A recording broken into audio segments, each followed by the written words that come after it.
अर्जुन श्री कृष्ण के पास बैठा था। अब उसका मन स्थिर था। न उसमें भय था, न भ्रम। कर्मयोग का उपदेश उसके भीतर बैठ चुका था। वह कर्म, कर्तव्य और कामना के संयम को समझ चुका था।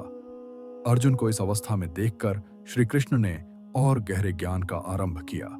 श्री कृष्ण ने शांत, गंभीर और अधिकारपूर्ण स्वर में कहा। श्री कृष्ण बोले, अर्जुन, यह जो शाश्वत ज्ञान है, मैंने इसे बहुत पहले सूर्यदेव को दिया था।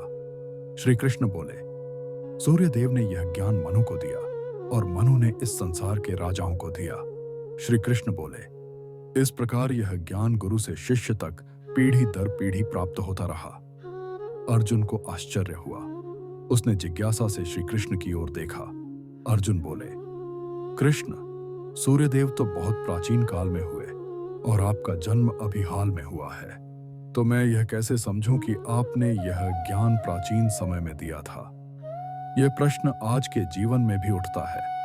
पुराना ज्ञान आज कैसे सत्य हो सकता है? प्राचीन बात आधुनिक जीवन का मार्गदर्शन कैसे कर सकती है? श्री कृष्ण ने कोमल मुस्कान के साथ उत्तर दिया। श्री कृष्ण बोले, अर्जुन, तुम्हारे और मेरे अनेक जन्म हो चुके हैं। श्री कृष्ण बोले, तुम उन्हें भूल चुके हो, मैं उन सभी को स्मरण करता हूं। श्री कृष्ण गर्व से नहीं बोल रहे थे, वे सत्य कह रहे थे। श्री कृष्ण बोले, मैं बार बार जन्म लेता हूं पर प्रकृति के अधीन नहीं होता। श्री कृष्ण बोले, मैं अपनी ही शक्ति से प्रकट होता हूं। अर्जुन ध्यान से सुन रहा था। अब श्री कृष्ण अत्यंत गूढ़ सत्य कह रहे थे। श्री कृष्ण ने आगे कहा। श्री कृष्ण बोले, जब जब धर्म क्षीण होता है और अधर्म बढ़ता है, तब तब मैं प्रकट होता हूं। श्री कृष्ण बोले, जब लोग क्या सही है यह भूल जाते हैं, जब अन्याय फैलता है, जब क्रूरता बढ़ती है, तब मैं आता हूं। यह सत्य आज के जीवन में भी स्पष्ट दिखाई देता है। श्री कृष्ण आगे बोले। श्री कृष्ण बोले, मैं साधुओं की रक्षा के लिए, दुष्टों के विनाश के लिए और धर्म की स्थापना के लिए प्रकट होता हूं। श्री कृष्ण यहां केवल शारीरिक विनाश की बात नहीं कर रहे थे, वे सत्य, संतुलन और सही जीवन की पुनः स्थापना की बात कर रहे थे।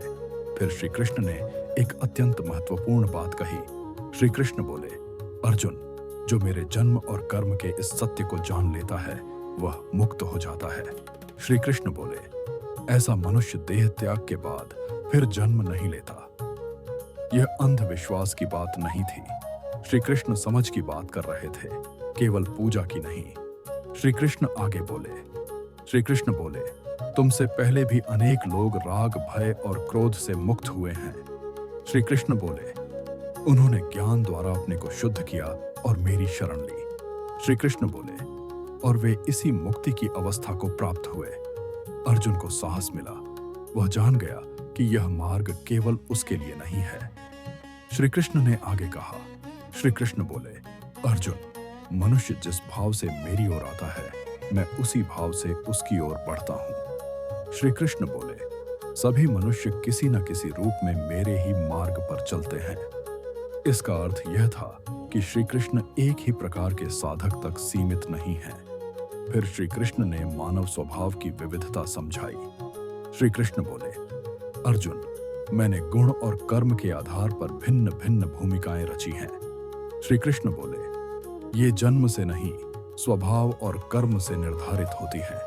फिर श्री कृष्ण ने एक और महत्वपूर्ण बात स्पष्ट की।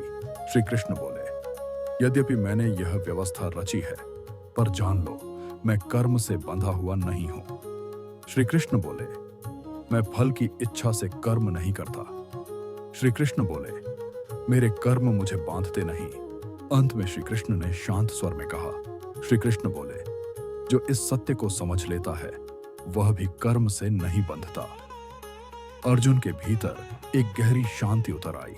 अब वह देख पा रहा था, ज्ञान और कर्म विरोधी नहीं है। ज्ञान के साथ किया गया कर्म मुक्ति बन जाता है और कर्म में जिया गया ज्ञान सत्य बन जाता है।